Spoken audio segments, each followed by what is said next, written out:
Hello everyone, welcome back to the channel. So today I'm going to tell you how to block websites on iPhone.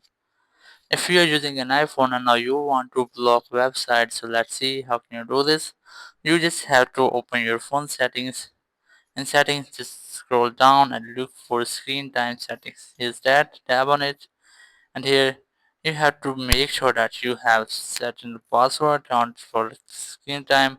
Just tap on it, and here you just have to enter your password, and here you can see I have already created my password. Just you just have to tap on content and privacy restriction, select it, and here's it will be disabled. You just have to tap on it to enable it. Now go for App Store, Media and Web Games, select it, and here in web content select the web content option, and here you have three options. You just have to select one of them.